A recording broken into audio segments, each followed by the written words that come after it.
June 6, 1944. Normandy, France. Captain Robert T. Smith of the U.S. Army Corps of Engineers slammed his boot into the mud as bulldozers crawled onto the beach under German fire. The invasion had barely begun, and already the weight of war pressed down like a storm. The first waves of troops clawed inland, desperate for cover. But without roads, nothing could follow. Tanks bogged down, trucks spun in the muck, ammunition, fuel, and the wounded piled up in chaos. The Germans believed the Allies were trapped by nature itself, that Europe's roads would strangle them before any counterattack could. They laughed. But what if America's real weapon wasn't a tank or a gun, but the road beneath it? Here's how it happened. In 1942, America's armies faced a problem unlike any they had ever imagined. Not of firepower or courage, but of movement. Across Europe, the continent's veins had been torn open. Bridges lay twisted in rivers.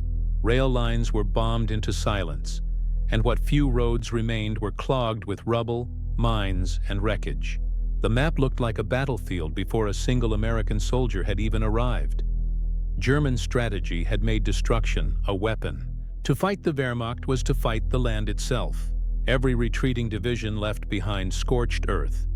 Bridges dynamited, culverts blown, roads cratered by charges timed to collapse under the first tank to cross. Blitzkrieg had never just been about speed. It was about control. Deny the enemy the road, and his army starves where it stands. For the Allies, it was a trap waiting to close. Fuel, food, ammunition, all were useless without the means to move them. In North Africa, convoys had already shown the limits of logistics. Trucks overheated, tires shredded on rock, and dust choked engines faster than mechanics could repair them. Europe would be worse. The roads weren't just bad, they were gone. As planners in London pored over reconnaissance photos, the picture darkened. France's highways had been pounded by years of bombing. Bridges across the Seine and Loire lay in pieces. German engineers had flooded valleys to turn farmland into swamps. The Ardennes, once considered impassable, now looked exactly as the Germans wanted it, a natural fortress of mud and trees. To the generals sitting around Eisenhower's planning table, the issue seemed secondary to the invasion itself. But to the engineers, it was a disaster waiting to happen. Without functioning supply lines, no beachhead could survive more than a week. And without roads, even the mightiest army would grind to a halt before Paris. In Berlin, the Wehrmacht staff officers studied the same terrain maps and smirked. They called it Verkehrskrieg, the traffic war. In their view, the Americans were amateurs in logistics, slaves to their trucks and convoys. The German army, born from Europe's geography, understood its rhythm. They had marched and driven across every kind of ground, frozen, flooded, cratered. They built their operations on stone roads and narrow passes, knowing exactly how to choke them when retreating. An American advance, they believed, would drown in its own ambition. "They will sink in France," one colonel wrote. "The land will swallow them faster than our guns." Yet far from the headlines and away from the generals' meetings, another kind of army was preparing. Its soldiers didn't carry rifles. They carried slide rules, blueprints, and shovels. They were the U.S. Army Corps of Engineers, a force that measured victory not in miles gained, but in tons of earth moved. Before Normandy, their work had been mostly invisible. In England, these men had been building, not training for combat, but for creation. Airfields, depots, and staging areas rose from open farmland in months. They learned to lay concrete faster than anyone in history, to build runways long enough for B-17s on land that had been pasture weeks before. Every project was a rehearsal for a continent yet to come. But the problem went beyond construction. Europe's destruction had created a new kind of warfare: logistics as a weapon. The U.S. Army's doctrine depended on mobility: convoys, mechanized divisions, fuel trucks that stretched for miles. Without stable roads, that doctrine collapsed. Engineers studied every possible solution. Could tanks cross soft mud using tracks of timber? Could bridges be rebuilt in hours rather than weeks? Could roads be made portable? In field experiments across Britain, They tested materials from rubber mats to steel grids, searching for something light, strong, and quick to deploy. They weren't just building, they were inventing under pressure. Meanwhile, in the training grounds of southern England, American convoys practiced movement drills that bordered on chaos. Thousands of trucks thundered down narrow lanes, headlights blacked out under wartime blackout rules. If one vehicle stalled, the entire column froze. It became painfully clear. The roads of England, let alone France, were never built for an army of this size. Eisenhower's logistics chief, General John C.H. Lee, understood the scale of the crisis. He warned that unless the Allies could build and maintain new routes immediately after landing, no amount of planning would matter. Every bullet, every ration, every gallon of fuel had to travel by road. And the Germans knew it. By late 1943, intelligence confirmed that the enemy expected the invasion to choke itself. Wehrmacht engineers fortified key junctions, flooded lowlands, and mined every known approach inland. The Atlantic Wall wasn't just a line of bunkers. It was a trap designed to immobilize. Even if the Allies broke through, the land behind them would be a maze of obstacles. The corps of engineers began stockpiling bulldozers, cranes, and graders by the hundreds. They drew up plans for mobile workshops that could roll ashore with the first waves. Every machine was waterproofed, every tool catalogued. Some bulldozers were even fitted with armor plating, not to attack, but to survive while they built under fire. In March 1944, training exercises in Devon revealed the grim truth. Simulated landings showed that the beaches could quickly turn into death traps, not from gunfire, but from congestion. Trucks became mired in sand. Jeeps spun out of control. Without compacted ground, even the simplest movement of supplies became impossible. The conclusion was brutal but clear. Roads would have to be built on the beaches themselves, within hours of the invasion. To an outsider, it sounded absurd. To the engineers, it was a challenge. They began experimenting with steel planking, a concept first used for makeshift airstrips in North Africa. When laid side by side, the perforated panels could support a tank's weight and channel away mud and water. It was crude, but it worked. The seeds of a new weapon had been planted. As the invasion approached, tension within the Allied command grew. Combat units demanded more tanks and artillery. The engineers demanded more trucks, bulldozers, and steel mats. Eisenhower split the difference, knowing that without roads, none of the rest would matter. In the days before D-Day, warehouses across southern England filled with the tools of an invisible army. Bulldozers were painted with invasion stripes. Crates of prefabricated bridge parts were stacked beside landing craft. Soldiers rehearsed unloading heavy machinery under simulated shell fire. Every man knew his role. There would be no time for planning once the beaches turned red. At the same time, the Germans grew complacent. Reports from their coastal observers dismissed the idea of large-scale construction under fire as impossible. "They will die before they can build," one staff officer wrote. "The sea will claim their machines." To them, terrain was a weapon as sure as artillery. The idea that Americans might outbuild it seemed inconceivable. But in the quiet hours before dawn on June 6, 1944, as the invasion fleet gathered offshore, those machines began to stir. Each landing craft carried not just men, but the bones of a new Europe: steel, wood, fuel, and the determination to move forward no matter what lay ahead. When the ramps dropped, the first engineers stepped into hell. Mortar fire tore through the surf. Trucks exploded before they could even roll. Yet amid the chaos, men like Captain Robert T. Smith shouted over the thunder, "Get the graders off! Move the mats forward!" It was the birth cry of an idea that would change warfare forever.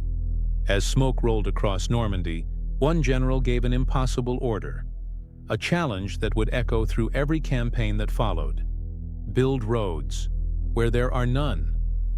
The answer came from America's industrial heart. In Detroit, in Pittsburgh, and in the fields of Iowa, a new kind of weapon was being forged, not one of destruction, but of motion. Factories that once poured out bombers and tanks turned their presses and foundries to something far stranger: roads in boxes. The concept sounded absurd to anyone outside the Corps of Engineers. How could a road, something fixed, immovable, be made portable? But necessity had a way of reshaping reality. Out of that urgency came a marvel of American industrial design, the Marston Mat, officially known as PSP, pierced steel planking.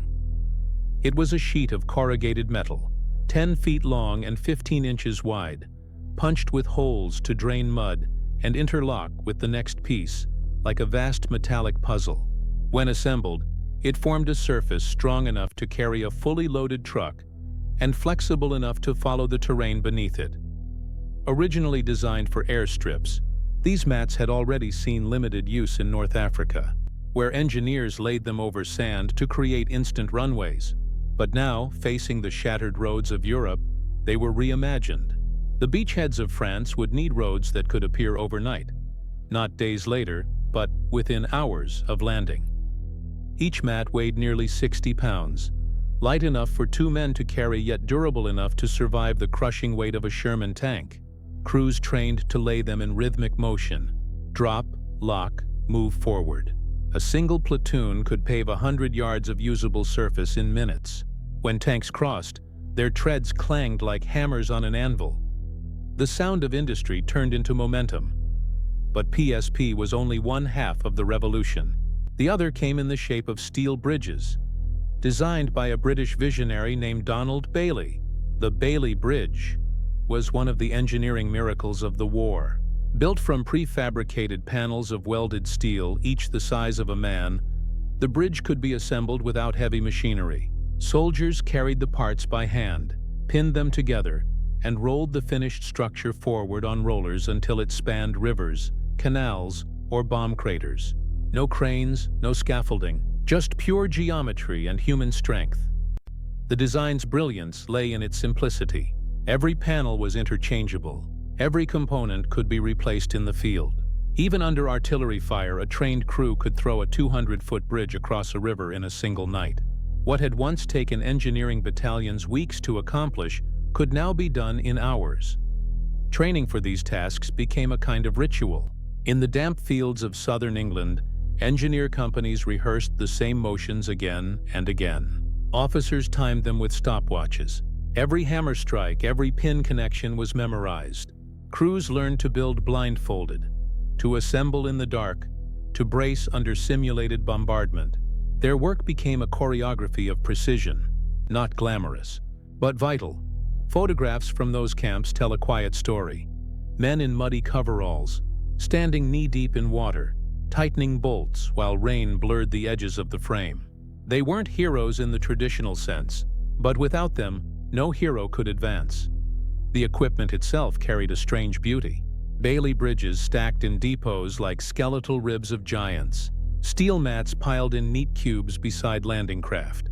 The U.S. industrial machine had turned the abstract idea of infrastructure into something tangible, modular, and deadly efficient. In factories across the Midwest, the work continued day and night. Steel workers in Pittsburgh pressed the perforated planks by the thousands, while assembly lines in Detroit built trucks to haul them. The war had blurred the line between front and home. A bridge built in Iowa might cross a river in France within 3 months.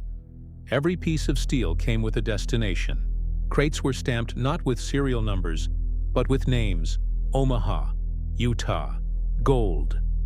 Each was part of a grand logistical equation that would only make sense when the invasion began.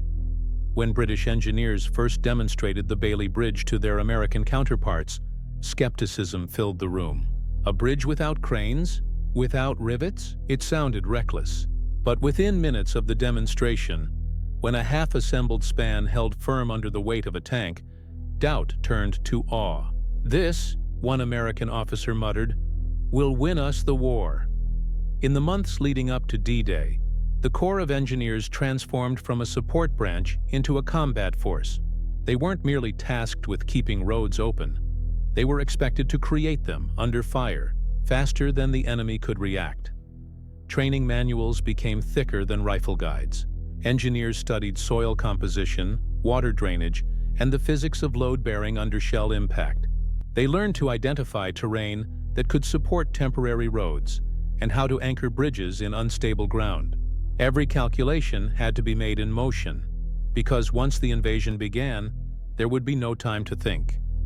At the engineer training school in Ripon, England, one exercise became legendary. A team of soldiers was ordered to build a 150-foot Bailey Bridge across a flooded ravine while German aircraft dropped dummy bombs overhead. They finished in 3 hours, then took it apart and rebuilt it again. Faster. Their commanding officer wrote afterward, "They have become machines that build life from ruin." By spring of 1944, field tests had moved beyond the classroom. At secret test sites along England's southern coast, full-scale experiments simulated the Normandy terrain. Bulldozers tore up beaches, while trucks laden with sandbags mimicked tank weight. Under watchful eyes, the engineers laid PSP mats across the shifting ground, connecting them with bolts and clamps until an artificial road stretched toward the sea. When the last mat was locked, a Sherman tank rumbled forward. Its tracks chewed into the steel surface and held. The road flexed but did not break. Officers who had expected disaster found themselves speechless. What had once been swamp had become a highway in less than an hour. From that moment, the Corps of Engineers knew they had solved the impossible. The challenge wasn't whether roads could be built. It was whether they could be built fast enough under fire. The tests ended as quietly as they had begun. The engineers dismantled the mock roads and packed their equipment into convoys. Their orders were sealed, their destinations classified. The next time they would lay those same steel planks, it wouldn't be under rain or floodlights. It would be under machine gun fire. Across England, as the invasion neared, the factories fell silent one by one. The last shipments of mats and bridge parts were loaded onto ships bound for the Channel. The ports of Southampton and Portsmouth became forests of steel and promise. Thousands of tons of man-made road waiting to cross the sea. When the final inspection came, Eisenhower's logistics officers stood before an ocean of crates marked with stenciled letters: PSP, Bailey, dozers, fuel. Each label was a sentence in the story of an army that would move not just by might, but by mastery of terrain. The innovation was complete. The tools were ready. The blueprints had become weapons. All that remained was the test. The test sites fell silent. The next roads they built would be under enemy guns. D-Day was chaos.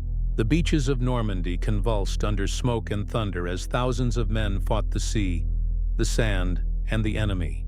Landing craft jammed the surf, wreckage burned across the tide, and the sound of artillery rolled like an endless storm. Amid the carnage, one group moved with grim purpose: the engineers. Their mission was clear but almost impossible: turn the killing ground into a lifeline. Under machine gun fire, bulldozers rumbled off their landing craft, their armor plates dented by shrapnel before they even touched land. Drivers hunched low, eyes squinting through narrow slits as they shoved sand and wreckage aside to carve paths through chaos. Jeeps, loaded with rolled-up Marston Mats, skidded to a stop on the wet sand. Teams leapt out, unrolling the steel sheets like carpet across the mud. Each clang of metal echoed through the gunfire as they locked one panel to the next. The mats sank into the mire, disappeared, then held. A makeshift road took shape, a glimmering spine stretching from the waterline toward the dunes. By midnight, under the flicker of flares, the first trucks rolled forward, slowly, cautiously, but moving. Behind them came fuel drums, ammunition crates, and the wounded carried on stretchers. By dawn, a narrow steel artery connected sea to land. It was the first functioning supply road of the invasion, a path forged by men who fought gravity and mud as fiercely as any soldier fought the enemy. For many, it was the difference between survival and annihilation. Tanks trapped at the waterline now had traction. Artillery could be hauled inland. Medics could evacuate the wounded before the tide swallowed them. The engineers had given the invasion its heartbeat. When the morning sun rose over the wreckage of Omaha Beach, it revealed something extraordinary. Not victory, but movement. Bulldozers were already clearing fresh lanes while cranes assembled Bailey Bridge sections beside the bluffs. The war, which had threatened to stall in its first hours, was beginning to move forward. As the days passed, the scope of the operation grew. The Corps of Engineers didn't just build, they rebuilt. Each night, under the cover of darkness and artillery flashes, new roads appeared where hours earlier there had been only craters and sand. Trucks rolled over steel mats that glistened under the moonlight, their engines humming a rhythm that became the soundtrack of progress. In the hedgerows of Normandy, the miracle continued. The landscape itself was a nightmare. Fields divided by ancient earthen walls, lanes barely wide enough for a jeep, and mud so deep that horses, tanks, and trucks sank alike. Yet somehow, by dawn each day, convoys found routes where none had existed the night before. Engineers crawled through ditches, cutting paths with picks and shovels, laying down planking across ditches, and filling shell holes with rubble and broken stone. They called it combat construction, building under fire, improvising under chaos. Every yard gained was a small act of defiance against terrain and enemy alike. The Germans tried to adapt. Artillery zeroed in on the supply roads. Bombers swept low to crater them again. But the rhythm never stopped. By the time one route was destroyed, another was already under construction. The engineers worked in shifts that ignored the clock, one crew repairing while the other advanced. In the town of Isigny, where the main highway from Omaha joined the inland routes, engineers worked 3 nights straight under sniper fire to build a Bailey Bridge over the Weir River. Each time the Germans shelled the structure, the men waited for the barrage to pass, then went back to hammering. On the 4th morning, the bridge stood, dented, scorched, but intact. The first convoy rolled across before noon. Everywhere they went, the engineers improvised. When roads vanished, they built causeways from rubble. When bridges collapsed, they lashed pontoons together and floated trucks across. Their motto became whispered across the front: "The difficult we do immediately. The impossible takes a little longer." By late June, the beachheads had become sprawling logistical cities. Fuel lines snaked inland. Temporary ports, known as mulberries, rose from the sea. Artificial harbors made from sunken ships and steel caissons. Behind them, engineers laid vast grids of PSP mats that turned sand into solid ground, allowing tanks and trucks to roll straight off landing ships into France. The effect on the campaign was profound. What had begun as a tenuous foothold became a living organism. Arteries of steel and mud feeding an army that could now move at will. As the breakout from Normandy began, Eisenhower's headquarters tracked the pace of the advance not by enemy resistance, but by the miles of usable road built each day. In one remarkable stretch outside St. Lo, engineers constructed a 15-mile route over swampland in less than 48 hours. Locals woke to find an entire column of trucks roaring past where fields had been impassable the night before. Soldiers nicknamed it the Instant Highway. Everywhere the Allies went, the Germans were forced to retreat faster than their own supply lines could handle. And still, the engineers followed, rebuilding bridges as they advanced, laying planking across rivers before the enemy even finished retreating. The Bailey Bridge became a symbol of that relentless progress. German intelligence reports couldn't understand how the Allies were crossing obstacles so quickly. Rivers that should have stalled an advance for weeks were being bridged in a single night. Luftwaffe pilots flying reconnaissance missions reported seeing new crossings appear daily, some even spanning bombed-out remains of older ones. One report from a German engineer, officer captured in August 1944, read in disbelief, "They build roads like we build trenches." By the time the Allies reached the Seine, the pace bordered on the impossible. The U.S. First Army had moved nearly 150 miles in less than a month, faster than any German advance during the Blitz. The difference lay not in tanks or tactics, but in the invisible force that followed them: the engineers who refused to stop building. On the banks of the Seine, near Monté, an entire engineer regiment worked through 2 nights without rest to erect a Bailey Bridge under constant shell fire. Artillery shattered spans faster than they could be bolted, Yet the crews persisted. When the final section was locked into place, an armored division rolled across before the smoke cleared. For the Germans, disbelief turned to alarm. Terrain had always been their ally. Now it was betraying them. Every obstacle they had relied upon was being neutralized one by one. The idea that geography could defend them, that rivers, forests, and ruins could buy time, had evaporated. Back in London, Allied logistics officers stared at the charts and realized what they were witnessing. A new kind of warfare. Speed no longer belonged to the attacker with the fastest tanks or the boldest strategy. It belonged to whoever could build the road first. From that moment on, the engineers were no longer seen as a support corps. They were the spine of the advance, the architects of victory. Wherever they went, the impossible followed. Bridges across rivers, roads across mud, entire armies moving where the map once said impassable. And as summer turned to autumn, one fact became undeniable. The Allied advance through France was not powered by engines or guns, but by the endless rhythm of shovels, welders, and steel. In one captured field report, a stunned German officer wrote, "They build roads like we build trenches." By the fall of 1944, disbelief within the German command hardened into alarm. Reports from the front painted an impossible picture. American convoys racing across rivers that had no bridges a day before. Tanks rumbling down highways that hadn't existed at sunrise. The terrain that once served as Germany's most reliable ally. Its rivers, forests, and bombed-out cities had turned traitor. Across the Western Front, the Allied engineers were dismantling geography itself.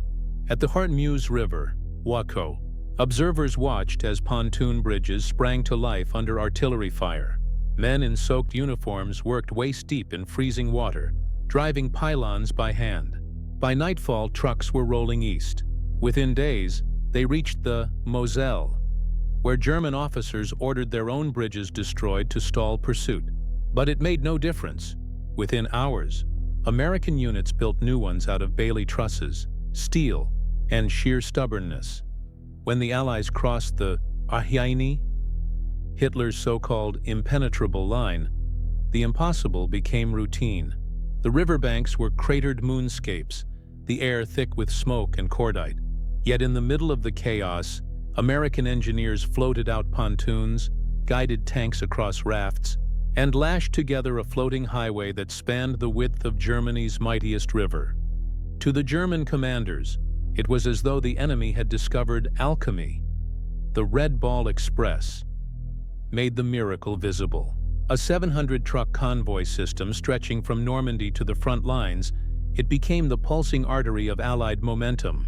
Painted with red circles and guarded like treasure, these roads delivered over 12,000 tons of fuel, ammunition, and food every day. Drivers raced day and night, headlights dimmed, their engines roaring through shattered villages and burned fields. Every gallon of gasoline meant another tank moving forward. Every crate of rations meant another platoon fed. And every stretch of rebuilt road, no matter how muddy or mined, meant the Allied offensive could continue. German analysts could barely comprehend the logistics. Their own supply lines were strangled by Allied air power. Yet the Americans advanced faster the deeper they went. Luftwaffe pilots reported seeing entire highways glowing in the dark with convoy lights. Endless streams of trucks stretching to the horizon. But when bombers struck, the next morning the same road would be open again, repaired with uncanny speed. It wasn't luck, it was doctrine. Behind every division marched teams of engineers armed with pre-measured bridge sections, prefabricated mats, and heavy machinery tuned for mobility. Follow the fight and make it possible became their creed.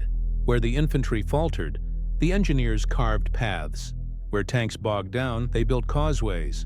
Where rivers cut through the landscape, they created crossings.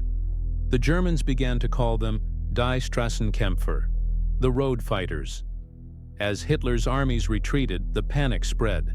Commanders reported that attempts to flood fields or destroy bridges only delayed the Allies by hours, not days. Intelligence memos described a disturbing pattern. The faster the Germans destroyed, the faster the Americans rebuilt.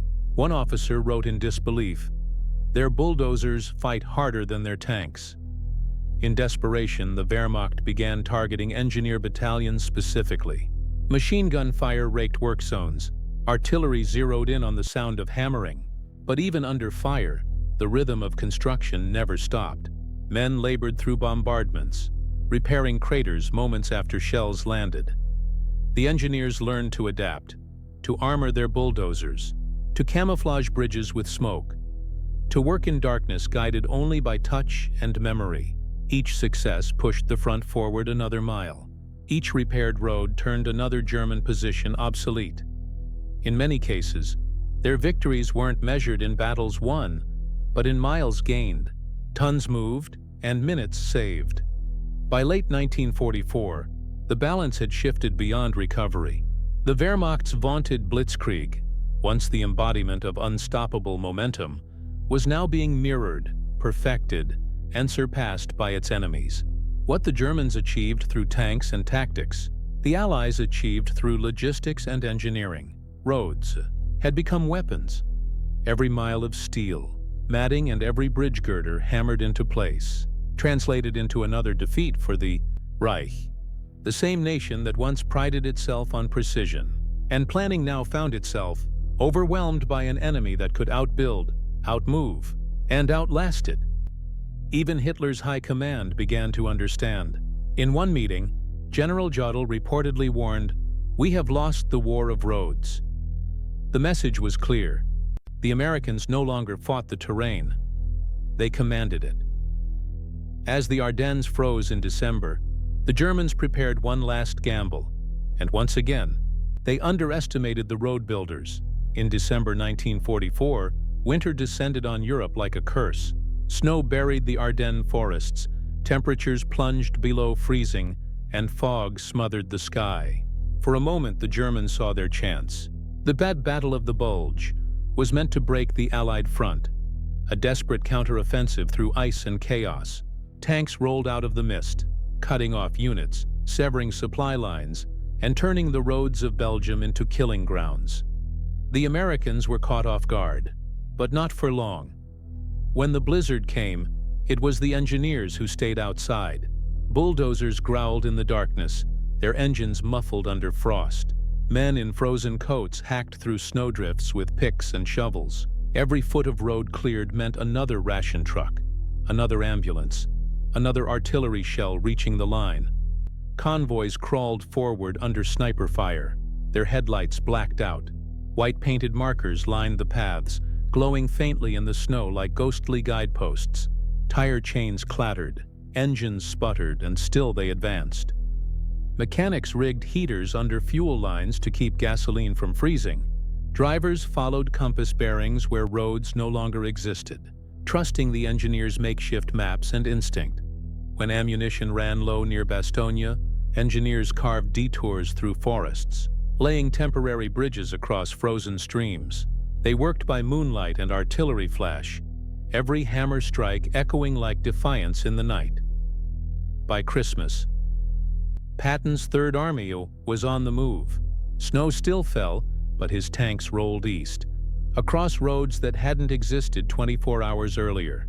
Engineers had built them overnight, laying down steel mats and plowing frozen mud into something solid enough to bear the weight of Shermans and half-tracks. That movement changed everything. The German offensive began to crack, then collapse. Where once winter had been the ally of defense, it became the weapon of momentum. The engineers had turned nature itself, snow, mud, and ice, into a battlefield advantage. After the battle, Patton reportedly said, "My men can't fight without roads, and my roads can't exist without those engineers." It was no exaggeration. In the frozen forests of Belgium, logistics became salvation. By the spring of 1945, as Allied forces surged into Germany, the scale of the engineers' triumph became undeniable. The U.S. Army Corps of Engineers had built over 150,000 miles of roads, repaired thousands more, and constructed over 2,000 Bailey bridges across Europe's shattered landscape. They rebuilt bombed-out rail lines, restored ports, cleared mines, and laid down entire highway networks that would one day serve as the foundation for post-war reconstruction. Every mile they built was a mile the enemy couldn't defend. Their bridges spanned the Seine, the Rhine, the Elbe, rivers once thought to be Europe's natural walls. Their roads turned chaos into order, supply into strength, and movement into victory. For the Germans, the laughter had died long ago. Where once they mocked America's convoy warfare, they now watched in disbelief as entire armies rolled across terrain they had once called unpassierbar, impassable. Cities they thought safe behind rivers fell in days. Forests they counted on to slow tanks became thoroughfares. Every barrier they counted on crumbled under the roar of bulldozers and the clatter of steel planking. Captured officers spoke with a kind of weary awe. One said, "You Americans fight with machines, but your real weapon is the men who make them move." The Wehrmacht, once defined by speed and precision, had been outpaced by the quiet efficiency of logistics, by soldiers who built faster than others could destroy. As the war neared its end, the engineers' mission only expanded. They weren't just supporting armies anymore. They were rebuilding Europe itself. In the ruins of France and Belgium, they cleared roads for refugees and Red Cross convoys. They built temporary hospitals, power lines, and water stations. They restored railways that carried survivors home from concentration camps. The same men who had bridged rivers under fire now bridged nations shattered by war. Their legacy wasn't just victory, it was recovery. When Germany finally surrendered in May 1945, the roads they built became lifelines for peace. Supplies rolled not to battlefields, but to hungry cities. Bridges once crossed by tanks now carried food, medicine, and hope. The engineers had changed the rhythm of warfare forever. No longer would armies be measured by the number of divisions they fielded, but by how quickly they could move, supply, and sustain them. The lessons of Europe, speed through construction, victory through logistics, became doctrine for every modern military that followed. But even as the guns fell silent, a new challenge was rising, one that would carry the engineers' spirit into a new kind of war. The roads of war became the roads of peace. When the last echoes of artillery faded across Europe, a different kind of army remained. Men in hard hats and work gloves instead of helmets. They carried blueprints, not rifles. And where tanks once thundered, bulldozers now rolled quietly through the ruins, building again, this time not for conquest, but for connection. The same engineers who had carved the Red Ball Express across France returned home with something more than medals. They carried ideas, systems, methods, and a philosophy forged in mud and fire. They had learned that movement was survival, that a road was not just a path, but a promise. And one of them, Dwight D. Eisenhower, had seen it firsthand. In 1919, as a young officer, Eisenhower had crossed America in a military convoy that took 62 days to travel from Washington, D.C. to San Francisco. He never forgot how the trucks bogged down in dust, how bridges collapsed under their weight, how the journey felt like a campaign against the land itself. Then, in 1944, as Supreme Commander in Europe, he watched his engineers build roads that conquered mud, rivers, and mountains in days. The contrast burned itself into his mind. Mobility wasn't just convenience. It was power. So when Eisenhower became president in the 1950s, he turned that wartime lesson into a peacetime revolution. The result was the Interstate Highway System, a network designed not just for commerce and travel, but for defense. It could move armies across the continent as swiftly as the Red Ball Express once crossed France. Every mile of asphalt carried the DNA of Normandy. The legacy of the wartime engineers extended far beyond America's borders. In Korea, they rebuilt shattered bridges under artillery fire. In Vietnam, they carved supply routes through jungles and swamps. In Afghanistan and Iraq, their descendants, now part of the U.S. Army Corps of Engineers and the Seabees, laid down temporary airstrips and modular roads across deserts where no infrastructure had existed. Each operation, Each conflict drew upon the same wartime principles: mobility, modularity, and resilience. The Yanni Bailey Bridge, once a marvel of wartime necessity, became standard equipment across the world. Copied, modified, and deployed by dozens of nations. The Marston Mat, that simple perforated steel plank, evolved into aluminum and composite panels used in modern expeditionary airfields. Even in humanitarian crises, when earthquakes or floods severed access, military and civil engineers turned to the same methods: bridging, matting, and rebuilding, one section at a time. But perhaps the greatest inheritance was philosophical. For centuries, generals had sought victory through destruction, through breaking enemy lines, fortresses, or morale. Yet the engineers of World War II proved that creation could be just as decisive. They won not by tearing down, but by building faster than anyone could destroy. Their work blurred the line between weapon and infrastructure.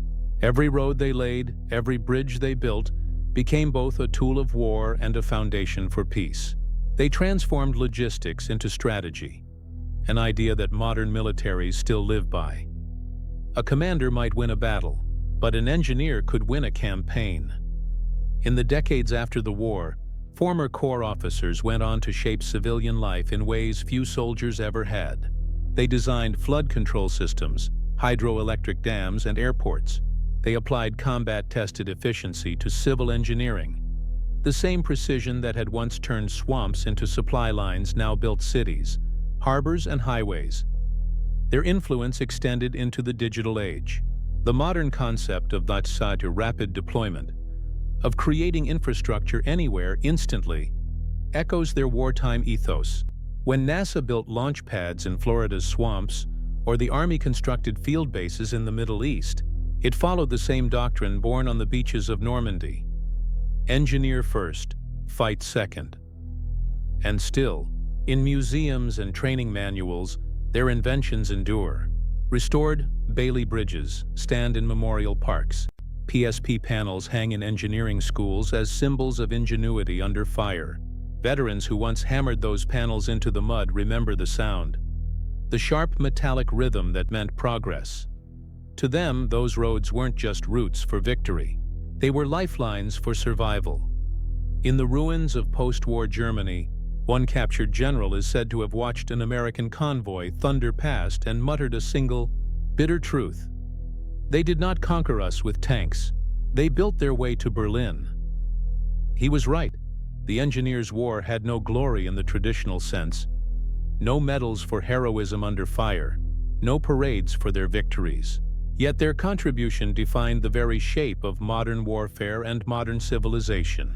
Every jet taking off from a steel-matted runway, every convoy rolling down a highway in a distant desert, carries their legacy. What began as an act of desperation, a need to move through mud and ruin, became a global revolution in infrastructure, logistics, and design. From the beaches of Normandy to the skyscrapers of modern cities, their spirit endures. More than a military feat, it was a philosophy. Victory through movement. America's greatest weapon wasn't steel or firepower. It was the ability to make the impossible terrain possible. And in that truth lies the quiet poetry of their triumph. For while others fought to destroy, these men built the very road to victory. And in doing so, built the future itself.